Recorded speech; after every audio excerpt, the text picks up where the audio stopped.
चुनावी चर्चा का मुद्दा है सीट शेयरिंग। जी हाँ, आपको बता दें कि 2025 विधानसभा चुनाव को लेकर उल्टी गिनती शुरू हो गई है और सीट बंटवारे को लेकर खेल शुरू हो गया है।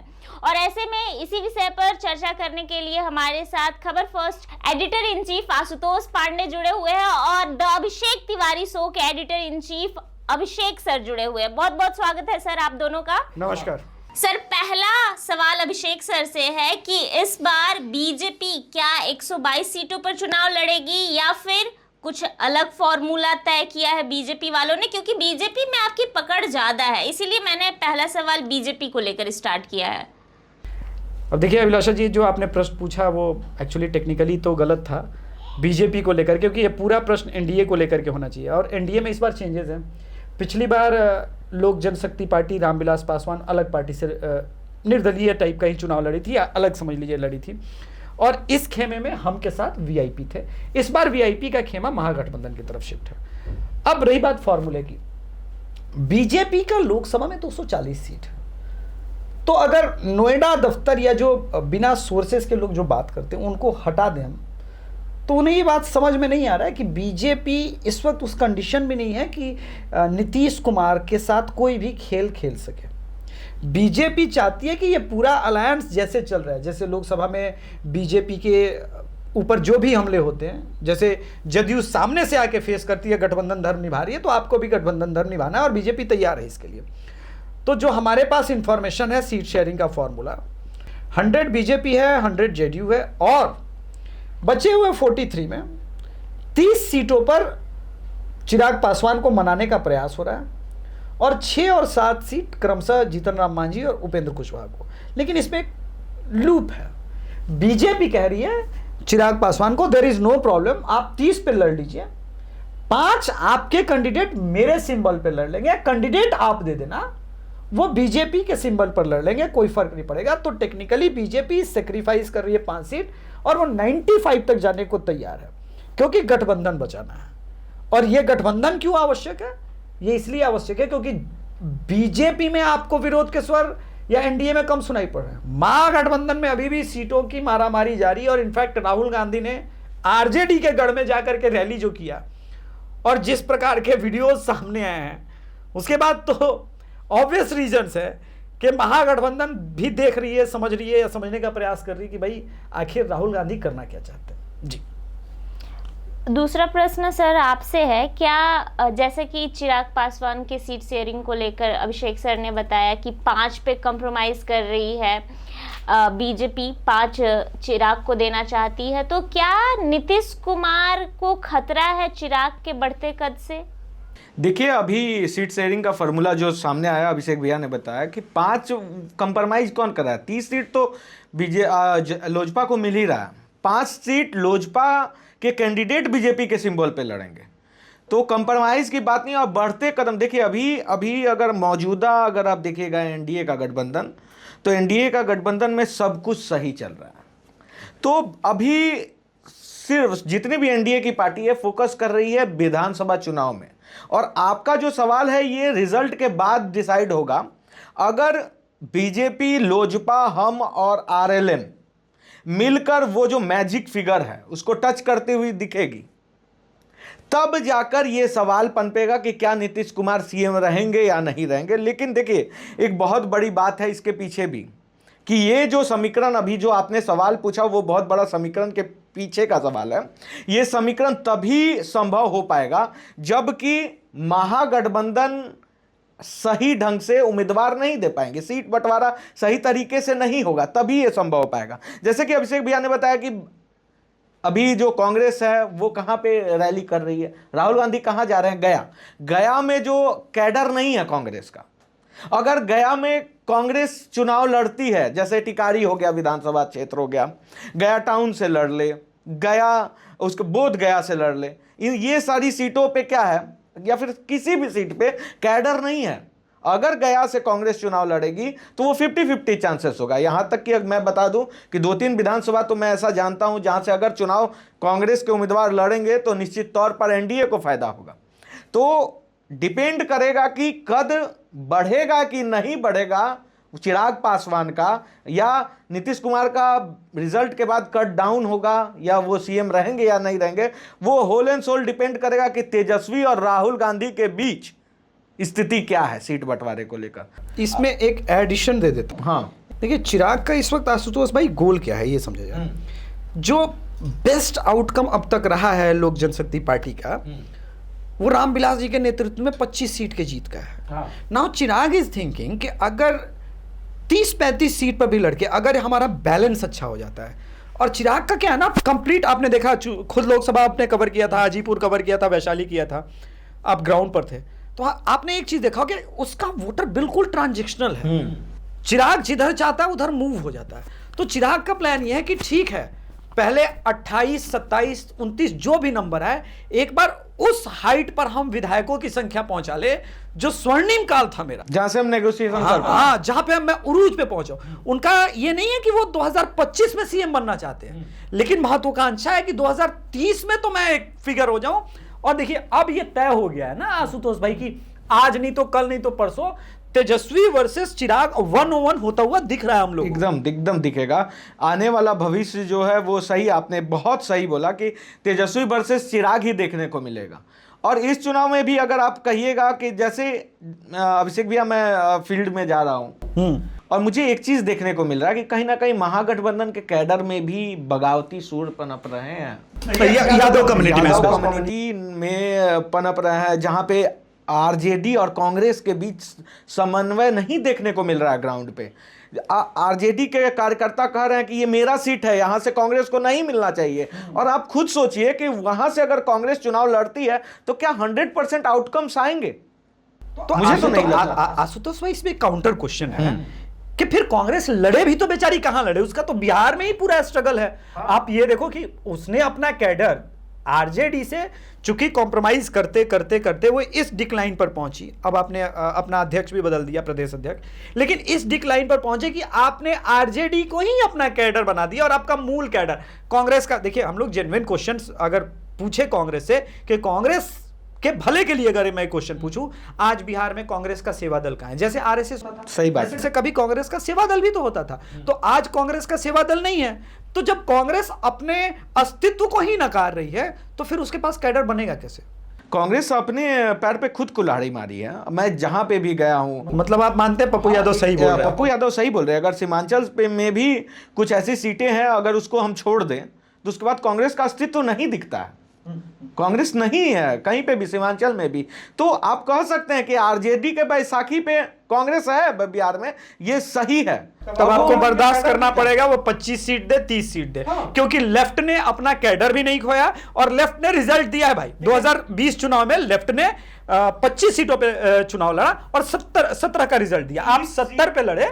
अभिषेक भैया, मेरा एक चीज कहना है कि अगर 30 सीट से जितना भी ज्यादा कांग्रेस को सीट मिलेगा वो लूज सीट होगा, उतना सीट कांग्रेस हार जाएगी और वही एनडीए को प्रॉफिट होगा। मैं दर्शकों को एक अपडेट कर दूं कि इस वक्त अभिलाषा और आशुतोष ही चूंकि ग्राउंड पर जा रहे हैं टीम की तरफ से, और हमारे पास डेटा है, उसको जब हम लोग दिखा रहे हैं तो गया हो, नालंदा हो, नवादा हो, जैसे मैंने कहा उधर अगर आप देखिए पश्चिमी चंपारण या यूँ कहिए कि हाजीपुर, गंगा के उस पार का बेल्ट जो तिरहुत प्रमंडल आता है, चीज़ें राजद के लिए, जो आशुतोष ने एक पॉइंट कहा कि उसका खुद का विदिन जो वाई कम्युनिटी है माई समीकरण में, वो बहुत कंफ्यूजन की स्थिति में और इतना इन्वेस्ट कर चुका है वाई कम्युनिटी कि पीछे नहीं जा सकता।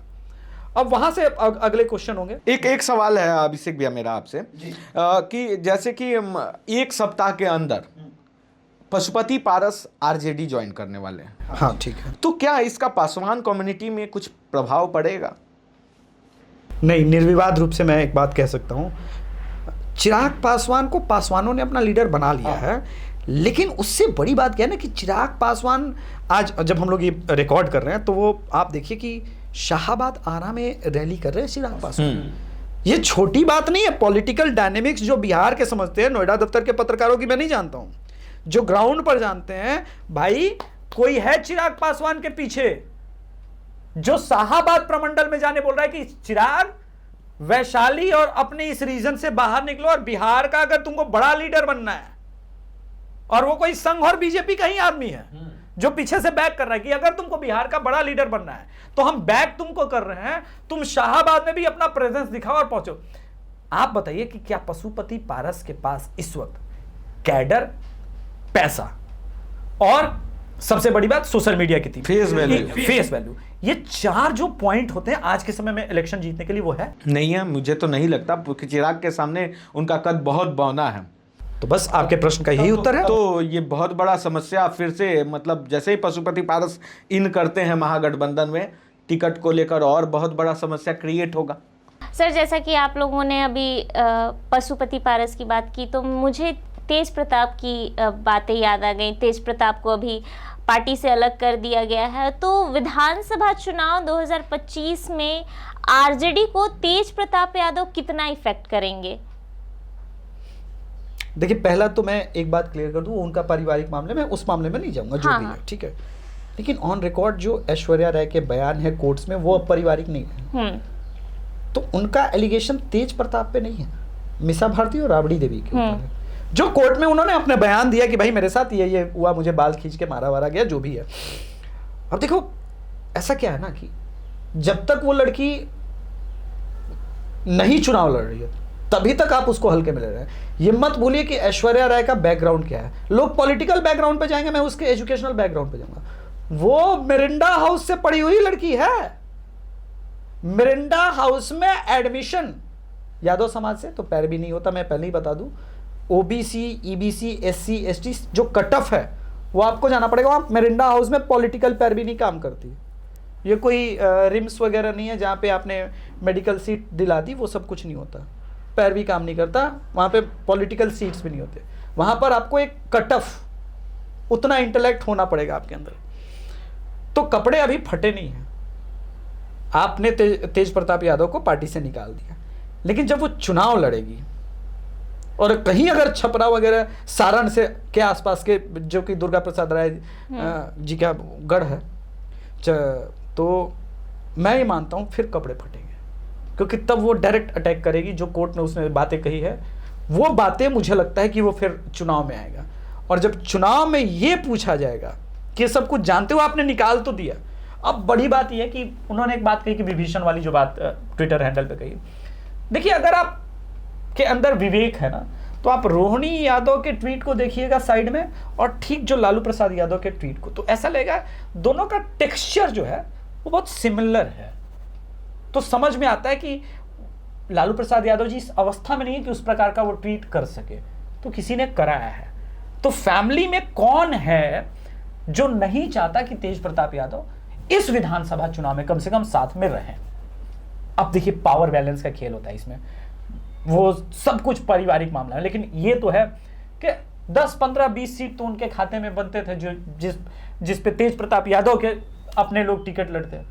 अब वो वाला बार्गेन तो समाप्त हो गया। अब जो भी है वो टिकट वितरण में जो लोग शामिल हैं, लेकिन इसमें आप अगर मीसा भारती के रोल को देखें, इस पूरे प्रकरण में मीसा भारती साइलेंट रही है। लेकिन लालू जी के ट्वीट के इमीडिएटली बाद रोहिणी का ट्वीट है, तेजस्वी यादव भी बाहर आए हैं, और पूरी आरजेडी आईटी सेल जो हरियाणा वाले चला रहे हैं साइड में। तो इसमें एक बात तो है कि अब तेज प्रताप यादव का राजनीतिक रूप से क्या होगा। परिवार से चूंकि टिकट नहीं मिलेगा, तो क्या वो इतना कैपेबल है कि निर्दलीय चुनाव लड़के वो जीत सके? और नहीं तो क्या उनको कैसे समझाया जाएगा? देखिए, तेज प्रताप यादव टेक्निकली पॉलिटिशियन नहीं, वो परिवार को लेकर के बहुत सेंटिमेंटल आदमी है। और मैं एक बात की दाद देता हूं तेज प्रताप यादव की, एज ए ह्यूमन बीइंग। भाई, किसी भी परिस्थिति में किसी भी चीज के एक्सेप्टेंस का, वो जानते हुए कि वो बड़े राजनीतिक दल से है, उसके लिए आपको विल पावर चाहिए, वो है उस आदमी में। अब देखिए, उसका प्रभाव मैं ये नहीं कहूंगा कि राजनीतिक रूप से नहीं होगा, क्योंकि राजनीति में दुश्मन जो है वो प्रभाव का तो फायदा उठाते जी। आपसे भी वही सवाल है कि आपने एक मीसा भारती और तेज प्रताप के प्रकरण का जिक्र किया था बैक कैमरा, कि फैमिली में तेज प्रताप का जो है बहनों को लेकर इमोशनल ज़्यादा है, तो क्या कुछ बातें थी? देखिए, मुझे पावर्स जो है ना डिस्ट्रीब्यूट होते हैं। अगर मैं फैमिली की बात करूं थोड़ा सा मैं, तो कहीं ना कहीं मुझे दिख रहा है कि जो पावर सेंट्रिक की बात कर रहे हैं अभिषेक भैया, बहुत सही है कि मीसा भारती और तेज प्रताप वो एक खेमा बन चुके हैं, और रोहिणी और अगर बात कीजिएगा तेजस्वी यादव एक खेमा में दिख रहे हैं। और देखिए, इसका प्रभाव पड़ेगा, मैं ये नहीं बोल रहा हूँ कि इस चुनाव में पड़े, लेकिन एक दिन ऐसा जरूर आने वाला है अभिलाषा, जिस दिन आरजेडी के भी दो खेमे होंगे, एक तेजस्वी का खेमा होगा और एक तेज प्रताप का खेमा होगा। इसका आप देख लिए हैं। और देखिए, सबको पता है कि अगर तेज प्रताप पार्टी से बाहर जाते हैं तो प्रॉफिट किसका है, ये किसी को पता। ऐसा नहीं, मुझे नहीं लगता कि देखो, 1300 करोड़ के अलावा किसी को ये पता क्या नहीं है ना, एक डेमोक्रेटिक वैल्यू के हिसाब से मैं सोच रहा था, आज तक जितनी पार्टियां हैं जो फैमिली सेंट्रिक रही वो इस झंझावात से गुजरी हैं। समाजवादी पार्टी में भी आप देखिए, मुलायम सिंह जब अंतिम समय में थे तो आपने देखा कि समाजवादी पार्टी बिखरी, शिवपाल यादव एक अलग पार्टी बना गए, बाद में फिर वापस आए, वो अलग बात है। लेकिन वो कॉन्फ्लिक्ट लोकसभा चुनाव में जब 2019 का समय आ रहा था, खूब खुल के देखा, स्टेज पर दिखा। इसके बाद अगर आप देखिए कि ये चीज़ 1984 में जब संजय गांधी दिवंगत हो गए, मेनका का वो बीबीसी का बहुत फेमस प्रकरण है ना, जब उनके घर से सामान को फेंकवाया गया, मेनका गांधी अपने बच्चे को गोद में लेकर के रातों रात प्रधानमंत्री आवास को छोड़ के निकली, तो वो कांग्रेस ने भी देखा। कांग्रेस तो कई बार स्प्लिट हुई, कांग्रेस आई बनी 70s में। उसी प्रकार से आप स्टालिन वाले प्रकरण को देखें, वहाँ भी करुणानिधि के दो खेमे में बटा और फाइनली स्टालिन वाला खेमा आगे आया। इसी प्रकार से आप देखेंगे कि जितने परिवार से रिलेटेड पार्टी हुए, आप देखिए चौटाला फैमिली विभाजित, चौटाला फैमिली भी हरियाणा में विभाजित हो गई, तो राजद के साथ तो राजद के साथ भी अब ये होना ही आज हो या कल हो। लेकिन मेरा सवाल है, अगर इस चुनाव में किसी भी सीट से, मैं बात कर रहा हूं, अगर यहाँ पे तेज प्रताप चुनाव लड़ते हैं, वो अपने पार्टी के सिंबल से तो नहीं लड़ेंगे, या फिर उनके पास दो ऑप्शन है, या फिर वो निर्दलीय लड़े या फिर अपना पार्टी बना कर रहे हैं। इस स्थिति में आरजेडी का मूव क्या होगा? क्या आरजेडी वो सीट पे अपने उम्मीदवार नहीं उतारेगी या महागठबंधन का नहीं उतारेगी? अगर नहीं उतारती है तो फिर ऐश्वर्या बोलेगी कि देखिए ये तो यही खेल कर रहे हैं, साइड से सपोर्ट कर रहे हैं, झूठ ऐश्वर्या ही क्यों बोलेगी? बीजेपी जदयू सब बोलेंगे। और अगर उतार देती है तो राजनीति का तो बहुत बड़ा खेल हो जाएगा। तो इस परिस्थिति में उस सीट पे तो यादव कम्युनिटी भी दो भाग में डिवाइड होते दिखेगा। इवन सिर्फ यादव कम्युनिटी उस सीट पे नहीं, ओवरऑल सीटों पर, सीमांचल में मैं बात कर लूं तब पप्पू यादव को और ज्यादा एज मिल जाएगा। तो इस पर अगर ऐसा सिनेरियो क्रिएट होगा, अगर होता है, तो आप जान जाइए कि ये सबसे, मतलब आप कह सकते हैं कि यादव कम्युनिटी का डिवीजन इससे ज़्यादा आप कभी भी विगत 10-20 सालों में आपने नहीं देखा होगा चुनाव में। ये परिस्थिति क्रिएट हो सकती है। ये तो एनडीए और इंडी की बात हो गई, लेकिन आजकल तीसरा ऑप्शन भी बिहार में बना हुआ है, प्रशांत किशोर का पार्टी। तो प्रशांत किशोर बिहार की प्रयोगशाला में कौन से पोजीशन उनका रिएक्शन नहीं हो रहा है। बिहार के प्रयोगशाला में अगर बात कीजिएगा तो प्रशांत किशोर फील्ड में अगर धरातल पे बात करें तो 0 सन्नाटा है। बस एक ही लाइन है मेरा।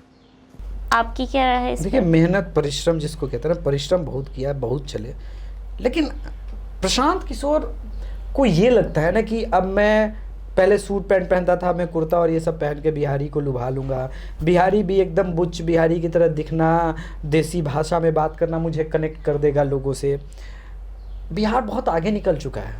आप देखिए, चिराग को लोग पसंद करने लगे हैं। सिर्फ मैं पासवान कम्युनिटी में नहीं कह रहा हूँ, ओवरऑल अगर आप देखिए तो उनका एक्सेप्टेंस सवर्णों में है, ओबीसी में भी आने लगा। क्यों? वो यार बिहारी नहीं दिखता यार, अपने भाषण से, अपने डायलॉग डिलीवरी से, अपने विजन से। कल उन्होंने एक बात कही है कि लोग यहाँ पर समीकरण की जब बात करते हैं, जातीय समीकरण की बात, ये डिवीजन की पॉलिटिक्स।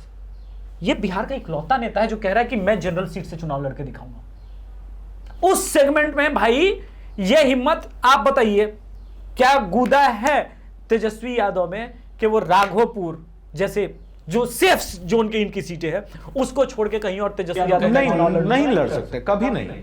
लेकिन वो तो दिखा रहा है। मुझे देखिए, पासवान तो ये दिखा रहे हैं ना। तो उसी प्रकार से जन स्वराज के जो संस्थापक है, ये शुरू तो जिस बोल में हुए थे, लेकिन एक अजीब चेंजेस आता है, दिखता है वो। आप जब मुसलमानों के बीच में जाते हैं तो आपका हाव भाव बदलता है।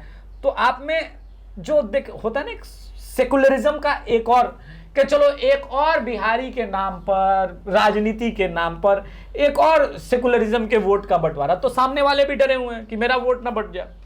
तो जब सामने वाला डर के कारण पोलराइज होगा तो राजनीति में एक ऑब्वियस कारण होता है दूसरे के भी पोलराइज। ठीक है अभिषेक भैया, डर है और उस डर के बीच बिहार की फील्ड पे बात करें तो आज से 3-4 महीना पहले की बात करूं तो इफेक्ट था जनसुराज का। मुस्लिम कम्युनिटी में भी था, जनरल कम्युनिटी में भी बहुत अच्छा वो बना लिए थे पकड़।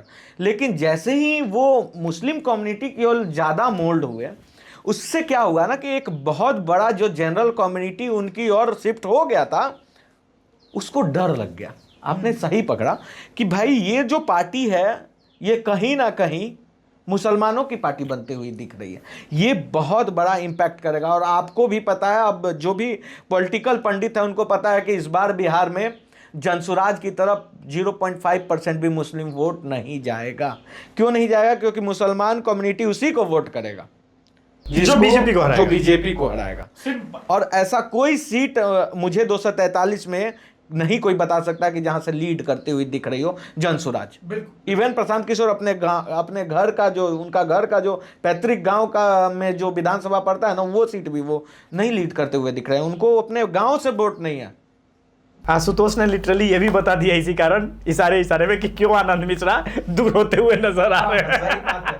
आनंद मिश्रा इसीलिए दूर होते जा रहे हैं क्योंकि जनसुराज का भोजपुर में भी बहुत पकड़ अप डाउन हो चुका है। वही कारण। देखो क्या होता है ना कि लॉन्ग रन में जब आप राजनीति करने कुछ आए थे, करने कुछ और लेंगे, फिर आपको आप में केजरीवाल की भी झलक नजर आएगी, आप कांग्रेस भी बनोगे, आप बीजेपी भी बनने की, आप चिराग पासवान भी बनोगे, बिहार की बात करोगे तो दोनों नहीं।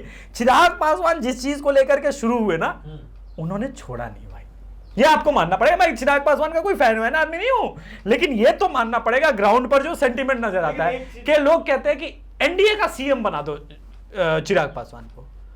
अब यार वो लड़ रहा है 30-35 सीट पे और पब्लिक कह रही है सीएम बना दो।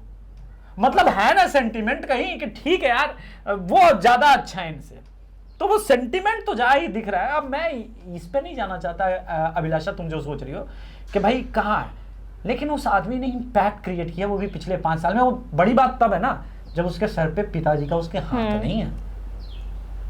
लेकिन एक सवाल है, जो विजन था चिराग पासवान का भैया, बिहार फर्स्ट, बिहारी फर्स्ट, मुझे इस मौजूदा एनडीए की सरकार में कहीं ना कहीं चिराग पासवान मजबूर भी दिखे। यार देखो एक बात बताओ, मैं एक चीज बोलता हूँ, बिहार में पिछले 70 सालों में इकलौता बंदा है जो अपनी मिनिस्ट्री से कैंपा कोला का बेगूसराय में 1000 करोड़ का इन्वेस्टमेंट लेके आया है। अभी इसको जुम्मा 1 साल हुआ है मिनिस्ट्री आते हुए, और बिहार में लेकर के आया आ गया कैंपा कोला का 1000 करोड़ का इन्वेस्टमेंट। अब मजबूरी क्या है? चूंकि पिताजी भी नहीं है, पार्टी भी एकदम नहीं है, रॉ है, तो कुछ पहले विधायक बना ले, कुछ 30-35 जो भी 25-23 एक संख्या बल हो जाए। संख्या बल होगा तो जाकर के इतने विधायक होंगे तो हम अपना विधायकों से काम दिखाएंगे कि भाई हम देखो हम काम डिलीवरी दे रहे हैं। तो एक प्रोसेस जो है ना वो रातों रात कन्वर्ट नहीं होता कन्वर्ट, वो बात जी। तो इसी के साथ इस संस्करण को समाप्त करते हैं। ऐसे ही तमाम खबरों के लिए बने रहे खबर फर्स्ट और एटीएस के साथ। धन्यवाद।